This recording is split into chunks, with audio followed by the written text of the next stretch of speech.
이게 버블 상황에서 이제 사람들이 느끼는 감정 중에 하나가 나는 나를 통제할 수 있어. 근데 실제로는 돈을 좋아하고 부자를 좋아한다는 거거든요. 근데 그 겉으로 그렇게 말하지 않는 이유는 뭔가 좀 솔직하지 못한 태도고, 우리가 돈을 많이 벌고 싶은 그런 상황이 있는데 이게 뜻대로 잘 벌리지 않을 때 내 마음을 바꿔서 내 마음을 불편을 없애는 겁니다. 그래서 난 처음부터 돈이 싫었어.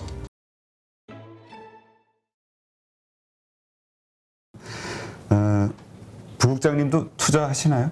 예. 주식 투자? 하고 있습니다. 예. 조금 하고 있습니다. 어때요? 좀 네. 요즘 성적이? 뭐 지금 예전에 일부 종목은 좀 수익이 났는데, 근데 대부분 종목이 사실 하락인 거죠. 그렇죠. 뭐 시장이 다 어려우니까. 예. 그러니까 그럼에도 불구하고 그러니까 그런 관점을 가지고 계시는 거죠. 이렇게 균형을 갖고 있는 균형적인 시간을 갖는 그 거죠. 기업의 그러니까 투자의 기준이 어떻게 됐어요? 우리 투자 국장님 기준이요? 어떤 주식을 사실까? 왜냐하면 말씀하신 대로 예. 요즘 뭐 테마주니 뭐니 이런 게 그게 이제 좀 탐욕 같다는 생각이 들긴 하거든요. 예, 그럴 수 있습니다. 네. 근데 실적이 받침되지 않는 급등주들 찾아다니는 분들. 일단은 뭐 사실 저도 재테크 전문가는 아니라서 뭐 어떤 주식이 좋다 나쁘다 이렇게 엄밀히 평가하기는 어렵지만은, 그래도 어떤 시장의 전망이라든가 이 산업의 전망을 보고 또 기업이 튼튼한지 재무구조를 일단 봅니다. 저는 재무구조를 보고, 그리고 이제 어떤 시장 상황이라든가 이런 게 이 기업이 성장할 수 있는지, 그리고 이제 기업이 어떤 사회에 기여하는 정도 이런 것도 좀 보면서 투자를 하죠. 근데 그게 뭐 상황이 좋지는 않은 것 같습니다.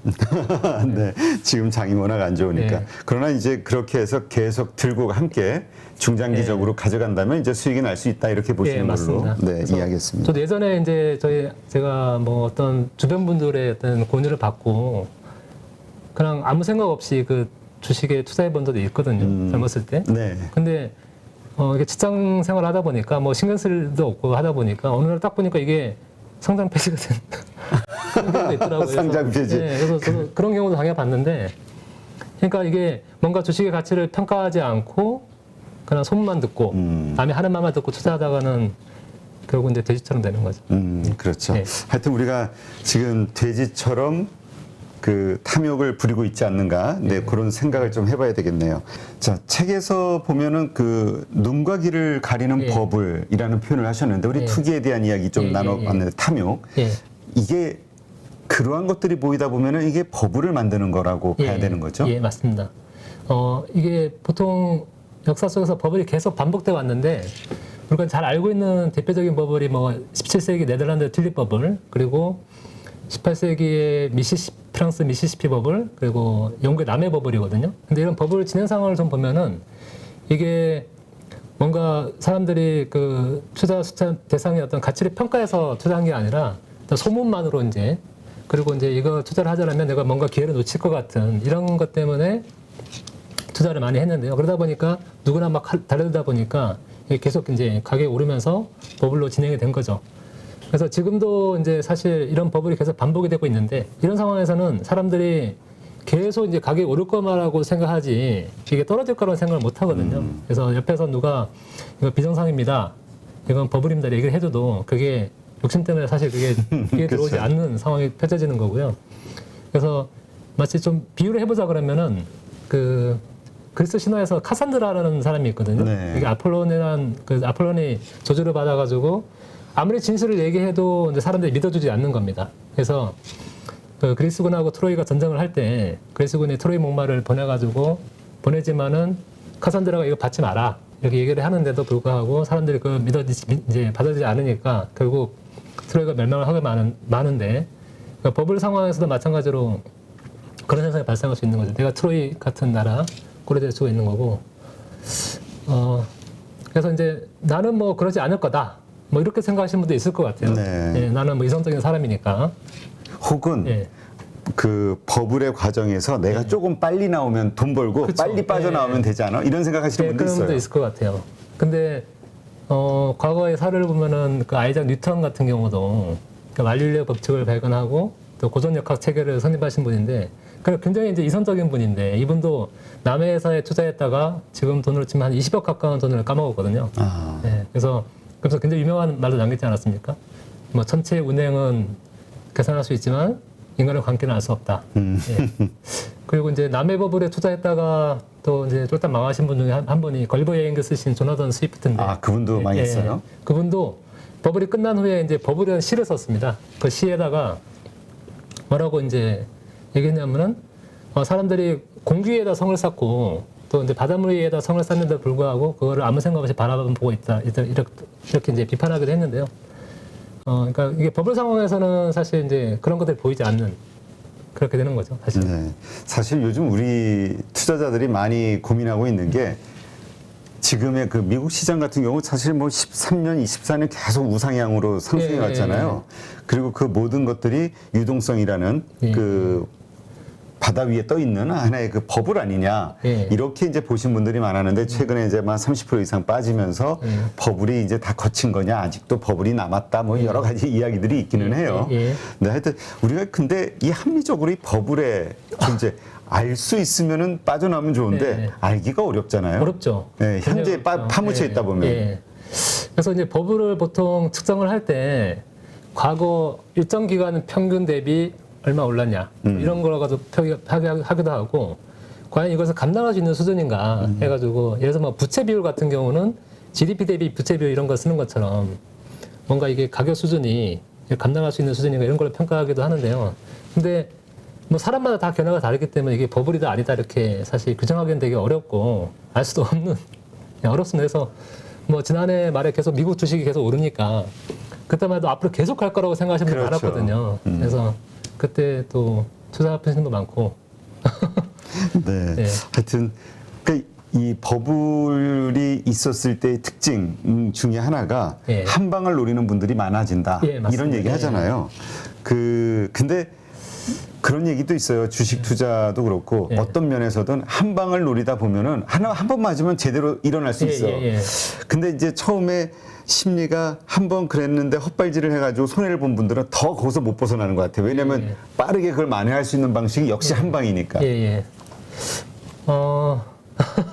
요새 한 방이란 말을 가끔 쓰는 분들 보면은 뭔가 뜻하지 않은 큰 행운을 얻거나 또는 그런 걸 바라시는 분들이 많이 쓰잖아요. 그래서 그렇죠. 주변에 로또 1등에 당첨이 되거나 또는 뭐 주식에 투자를 했는데 이게 몇천 배, 몇만 배 올라가지고 그런 사례를 들으면 이제 저도 이제 나도 그런 행운이 닥치지 않을까?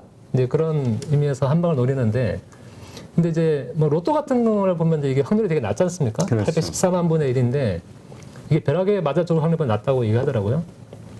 그런데 불구하고 이걸 이제 계속 하는 이유는 이게 어떤 거액을 바라보는 심리가 더 크기 때문에 그런 거거든요. 그러니까 이게 확률이 아무리 낮아도 보상이 크다 그러면은 이걸 좀 약간 주관적으로 이렇게 생각해서 낮춰서 생각하는 경향이 있습니다. 그리고 뭐 로또 투자하는데 뭐 기껏해야 뭐 1,000원, 5,000원밖에 안 드니까 거기에 대한 보상이 또 이제 클 수도 있고 또 현실적으로 어떤 분들 이런 얘기도 하더라고요. 현실에서 뭐 10억 버는 것보다 그게 더 어렵다. 그러니까 로또에 당첨되는 것보다. 근데 그리고 이제 이게 버블 상황에서 이제 사람들이 느끼는 감정 중에 하나가 나는 나를 통제할 수 있어. 이런 심리도 있고요. 그리고 또 나는 뭔가 특별한 사람이야. 이런 심리도 작용을 합니다. 그래서 나만은 망하지 않을 것 같은 느낌. 그렇죠. 그래서 자꾸 이제 주식도 투자하고 하는데 이게 좀 심해지면은 이게 사실 이게 뭐 로또라든가 이런 데는 상관없지만은 만약에 도박에 빠진다. 그러면 굉장히 문제가 될 수 있거든요. 그래서 인생 한 방 노리다가 겉으로는 이게 뭔가 행운의 말처럼 느껴지긴 하지만 그 이면에는 어떤 실패할 수 있는 확률 그런 것도 있을 수 있다고 생각이 될 것 같습니다. 하여튼 우리가 이렇게 한 방을 노리는 이 어떤 투기적 성향 이거에 대한 위험성 계속 말씀을 나눴지만 또 반대로 이 돈에 대해서 위선적인 태도를 갖는 것도 조심해야 된다 이런 말이 있는데요. 이게 그러니까 돈을 벌다가 사실 돈이 잘 안 벌리면은 사실 돈 욕하는 사람도 많거든요. 그렇지. 네가 나를 버려? 내가 널 먼저 버릴게. 그죠. 그리고 돈 많은 사람도 시기 질투하는 분도 많고. 그러니까 잘 돈 많아서 저 돈 가지고 뭐 하겠어? 돈이 중요해? 건강이 중요하지? 맞습니다. 그래서 아니면 즐겁게 사는 게 중요하지? 그래서 이게 그러니까 돈 자체를 욕하고 부자를 욕하는데 근데 진짜 사람들이 그럴까? 이걸 보면은 또 그렇지는 않습니다. 이거 돈 싫어하지는 않지 않습니까? 그렇죠. 예. 말은 없어도 돼. 하지만 있으면 더 좋죠. 예, 없으니까 예. 없어도 돼. 없으니까, 만족하는 수밖에 없는 거고. 맞습니다. 그래서 이게 그러니까 학자들이 이제 그런 심리를 좀 연구를 해봤는데 그러니까 예일대학교 수단 호르비츠 박사 같은 분들은 이게 사람들이 빠른 이제 순발력 요구하는 어떤 실험을 통해 가지고 잠재의식 속에서 돈을 좋아하는지 싫어하는지 이런 거를 실험해 보니까 사람들이 진짜로는 돈을 좋아하더라. 그리고 어떤 신경과학자들은 실제로 뇌까지 촬영까지 해봤습니다. 그래서 이분들을 뇌 촬영 장치에 눕힌 다음에 그 부유해 보이는 사람의 사진을 보여주고 또 약간 빈곤해 보이는 사람의 사진을 보여준 다음에 뇌부유 촬영해 봤더니 그 부자를 봤을 때는 내가 저 사람하고 친하게 지내야겠다. 이런 이제 뇌 부위가 활성화된 반면에 약간 급빈자를 봤을 때는 좀 약간 혐오감 이런 걸 느끼기도 했는데요. 네, 그런 걸 봤을 때는 사람들이 실제로는 돈을 좋아하고 부자를 좋아한다는 거거든요. 근데 그 겉으로 그렇게 말하지 않는 이유는 뭔가 좀 솔직하지 못한 태도고 좀 더 심하게 얘기하면 이중적인 사고 또는 위선적인 사고라고 얘기할 수 있겠죠. 그러니까 솔직하게 부자가 되려면 그 부자이신 분들은 솔직하게 내가 돈이 좋다, 돈을 갖고 싶다, 부자가 되고 싶다 이런 거를 막 공개적으로 얘기해야 된다 이렇게 얘기하시는 분들도 있더라고요. 그게 이제 자기 예언적 실현 이런 거 있지 않습니까? 그러니까 뭔가 꿈을 꾸면 그 꿈이 이루어진다고 얘기하듯이 내가 부자가 되고 싶은 욕구를 사실 그게 나쁜 욕구는 아닌데 그렇죠. 그래서 그런 것들을 좀 공개적으로 얘기하고 있으면은 뭔가 내가 그 꿈을 위해서 내가 더 노력하게 되고 예, 그런 건 있을 수 있을 것 같습니다. 네. 근데 우리 부국장님은 뭐 개인적으로 돈을 싫어한다 말씀하시나요? 아니요. 저도 돈이 좋은데요. 돈을 싫어하는 이유, 말씀하시는 이유 뭐가 있나요? 사실 이게 저도 궁금했어요. 그러니까 왜 사람들이 돈을 싫어하는 이렇게 막 얘기를 할까? 그래서 그러니까 사람들이 돈을 싫어한다고 말하는 이유가 뭘까? 이거 다시 이 질문을 이렇게 하면 안 돼. 돈을 싫어한다고 말씀하시는 이유도 궁금합니다. 그러니까 부국장님이 싫어하신다는 걸. 제가 아니고. 다시 이 부분은.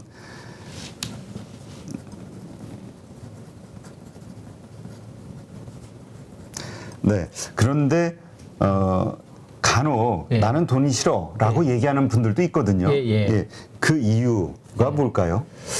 의외로 많은 분들이 그래요. 그래서 이제 저도 이 부분이 되게 궁금해가지고 좀 생각을 해봤는데 여러 가지 이유가 있습니다. 그래서 일단은 뭐 인지부조화라는 이론 들어보셨는지 모르겠는데 이게 내 생각하고 내가 겉으로 드러나는 행동이 이제 일치하지 않을 때 뭔가 하나를 이제 마음이 불편하기 때문에 뭔가 바꿔야 되는데 이게 겉으로 드러나는 행동은 남이 다 알고 있기 때문에 바꾸기 쉽지가 않은 반면에 내 속마음은 바꿀 수가 있거든요.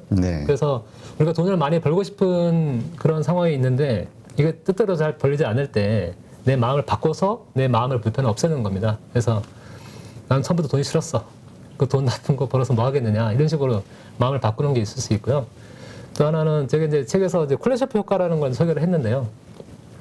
이거는 뭐냐면은 쿨레셔프라는 그 소련 영화 감독이었거든요. 근데 이분이 모주인이라는 남자 배우 얼굴을 보여준 다음에 뒤에다가 이게 그릇에 담긴 스프의 모습을 보여주고 관 속에 누워있는 여인의 모습 또 소파에 누워있는 여인의 모습을 이렇게 보여주면서 사람들의 이제 반응을 봤더니 사람들이 이 스프를 봤을 때는 좀 이 남자 배우가 배가 고파 보인다 이렇게 얘기를 하고 관 속에 누워있는 여인을 봤을 때는 슬퍼 보인다 그리고 소파에 누워있는 여인을 봤을 때는 어떤 욕망의 감정 이런 걸 얘기를 하거든요. 그러니까 이게 근데 이 모주인이라는 남자 배우는 얼굴 표정 변화 없이 그대로 있었을 뿐인데 그런 자기가 뒤에서 느낀 감정을 이 배우에다 투영해서 얘기한 겁니다. 그러니까 마찬가지로 돈도 어떻게 보면은 모주인처럼 뭔가 중립적이고 이런 존재인데 이 돈 때문에 뭐 살인하고 또 싸우고 또 돈 때문에 여러 가지 사건들이 벌어지다 보니까 이런 거의 원인이 돈이다 해가지고 돈에다 나쁜 감정을 투영해가지고 나는 돈은 싫어, 돈 나빠 이렇게 얘기하는 측면도 있고요. 그리고 뭐 문화적인 영향도 있겠죠. 그러니까 뭐 기독교 문화 이런 서구 사회에서 그러니까 돈이라는 건 세속적 물건의 대표 주자고 그리고 우리나라 같은 경우는 뭐 황금을 보기로 돌같이 하라 이런 유교적인 선빈 사상 이런 것 때문에 그런 영향도 있는 것 같습니다. 네. 그러나 우리가 아까도 말씀하셨듯이 이런 위선적인 태도를 버려야 돈이 우리에게 가까이 올 수 있다. 맞습니다. 네. 솔직하게 돈이 뭐 난 돈만 뺏기는 사람에 얘기하기는 그렇지만은 그래도 뭐 돈이 사실 쓰기에 따라서 좋게 쓸 수도 있고 더 나쁘게 쓸 수 있는 거기 때문에 돈에 대한 그런 좀 이중적인 태도보다는 솔직한 태도로 보이는 게 더 좋을 것 같습니다. 네. 근데 하나 좀 궁금한 게 우리 부국장님 그 리디노미네이션 우리 화폐 개혁에 예, 대해서 화폐, 예. 이야기가 있지 않습니까? 예, 우리 예. 화폐 단위가 좀 너무 크다 이런 얘기도 예, 있었고요. 예, 예. 지금 어떻게 생각하시나요? 이게 필요한 이유 뭐 워낙 그 여러 가지가 있기는 해요. 예, 어떻게 예. 보세요? 그러니까 이게 이 디노미네이션이라는 게 사실 뭐 그 화폐 그 가치는 그대로 두고 화폐 단위를 낮춘다거나 화폐 명칭을 바꾸는 걸 얘기하는데요. 그러니까 예를 들어 1,000원짜리가 뭐 1원으로 만들거나 1환. 네. 그래서 우리말로는 보통 화폐 개혁이라고 보통 얘기를 하는데 이게 가끔 이제 언론에 거론이 되지 않습니까? 네. 근데 그 이유가 사실 이제 우리가 기축통화 대비 이제 달러 환율을 이렇게 얘기를 하는데 달러당 지금 환율이 1,300원 넘어가다 보니까 이게 우리나라 국격에 비해 경제적 규모에 비해서 너무 낮은 것 아니냐 이런 얘기가 나오고 있습니다. 그래서 OECD 같은 나라들 보면은 38개국 중에서 달러 대비 환율이 4자리인 나라 우리나라가 유일합니다. 아 그래요? 예, 그래서 지금 뭐 캐나다 같은 경우는 GDP가 우리나라 비슷한데 캐나다는 달러당 1.3달러 정도 되거든요. 근데 저희는 1,300원이니까 거의 1,000배 가까이 높은 거고. 그러면 세계적으로 이제 이게 달러화 대비 환율이 4자리인 나라들 어느 나라들이 있는지 찾아보면은 뭐 베트남, 뭐 라오스, 몽골, 탄자니아 뭐 이런 나라들 나오거든요. 근데 몽골이라든가 뭐 라오스 이런 나라들은 GDP 규모가 뭐 100위권 밖에 있는 나라들이고 그렇죠. 그러다 보니까 우리가 경제적 규모에 비해서 원화 가치가 너무 낮은 거 아니냐. 그래서 이게 화폐 개혁을 하게 되면은 이런 원화의 어떤 대외적 유상을 높일 수 있다. 이런 게 있고요. 또 하나는 이제 이게 워낙 이제 단위가 크다 보니까 거래 비효율이 발생할 수 있거든요. 그래서 뭐 계산할 때 너무 계산하기도 힘들고. 그지. 예. 175만 원, 1억 4천만 원. 그리고 뭐 송금할 때 실수로 0 하나 더 붙여가지고 잘못 송금하는 경우도 있고 또 장부에 뭐 기재를 하게 되면은 읽기도 힘들고 그죠? 그러다 보니까 이제 화폐 개혁을 하게 되면 이런 비효율이 줄어드니까 해야 된다 이런 주장도 있고요. 그리고 또 한편으로는 지하경제 양성화 얘기도 있는데요. 이게 그러니까 지하경제 규모를 보통 추정을 할 때 GDP 대비 현금 사용 비율 이런 걸 가지고 많이 추정을 하거든요.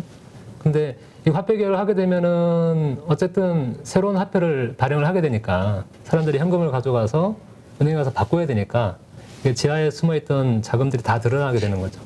정부 입장에서 뭐 세수가 확보될 수는 있겠죠. 그렇죠. 근데 이런 이유 때문에 화폐 개혁을 주장을 하는데 여기에 대해 반대 이론도 되게 많습니다. 그렇죠. 예. 왜냐하면은 화폐 개혁을 하게 되면 어쨌거나 이제 비용이 이제 들기 때문에 그러니까 새로운 돈을 찍어내면은 이 돈과 관련된 모든 것도 다 바꿔야 되잖아요. 그렇죠. 그러니까 기계 ATM기도 바꿔야 되고 또 기존 화폐로 뭐 이렇게 적었던 뭐 메뉴판이라든가 뭐 장부 다 바꿔야 되는 이런 측면도 있고 이게 또 화폐 개혁을 하게 되면은 근데 소비자들이 심리에도 영향을 미쳐요. 그래서 그러니까 예를 들어 1,000대 1의 화폐 개혁을 했는데 가격이 10,000원 하던 게 10원이 됐다. 그러면은 화폐 가치는 똑같은데 이 숫자가 낮아졌기 때문에 착시현상. 네, 싸졌다고 생각해가지고 이걸 더 사는 겁니다. 물건 더 사는 이런 현상 발생할 수 있고요. 그리고 또 새로운 화폐를 가지고 물건하고 물건을 비교를 해야 되는데 이게 되게 어려울 수 있습니다. 그래서 과거에 유로화가 도입이 될 때 이제 유럽에서 그런 현상이 발생했거든요. 예. 그리고 또 하나는 이제 인플레이션인데, 그러니까 뭐 쉽게 설명하면은 비빔밥 한 그릇이 이제 9,500원 하는데 이거를 뭐 1,000대 1로 해가지고 9.5원이 됐다. 그러면은 9.5원 그 소수점 단위로 이게 거래가 되다 보니까 불편하잖아요. 계산하기 그렇죠. 힘들고. 그러니까 이제 그런 10원을 하지 뭐 해가지고 올려서 이렇게 반올림해서 가격이 오르는 이런 요인들 때문에 반대도 되게 많고요. 그래서 이게 화폐계획이라는 것은 이제 섣불리 추진할 건 아니고 이런 화폐계획에 따른 장단점이라든가 경제적 영향을 좀 잘 살펴봐야 되고 또 전 국민이 이제 합의를 해줘야지 이걸 할 수 있는 거라고 생각하고 있습니다. 네. 지금 그러면 이러한 뭐 장단점이 분명히 존재는 예, 하는데 예. 필요성에 대해서는 다 공감을 하고 있으신 건가요? 우리 부국장님은 필요하다고 보시는 건가요? 개인적으로는 언젠가는 해야 될 거라고 생각을 하는데요. 언젠가는? 예, 근데 2019년인가요? 그때 한번 이제 이야기가 있었죠. 예, 그때 여론조사도 한번 한 걸로 알고 있는데 그때 반대가 더 많았었거든요. 이게 인플레이션이라 이런 우려 때문에 그때 반대가 50 몇 프로 됐던 것 같고 찬성은 30 몇 프로. 그래서 그거는 뭐 한국은행이 단독으로 결정할 문제는 아니고요. 이거는 정치적인 문제겠네요. 정치적 문제도 있을 수 있습니다. 예. 네, 예. 알겠습니다. 네, 하여튼 이 돈이라는 거 참 사람을 울리고 웃기고 살리고 죽이는 예. 그런 돈인데요. 네, 하여튼 이 돈에 대해서 우리가 지금은 균형 잡힌 시각을 가져야 될 때가 아닌가 예. 네, 그런 생각이 드네요. 지금 돈이란 무엇인가 본질적으로 다룬 그 책의 저자이신 또 마침 또 한국은행에서 근무를 하시기 때문에 그래서 더 이 돈에 대해서 좀 본질적인 측면에서 이야기를 좀 다루고 있으셔서 저희가 한번 모셔봤습니다. 네, 이제까지 한국은행 조병익 부국장님과 함께했습니다. 고맙습니다. 감사합니다. 누구나 1시간 안에 200개 종목에서 좋은 종목을 고를 수 있는 그런 능력을 배양할 수 있도록 제가 도와드리려고 그렇게 하고 있습니다.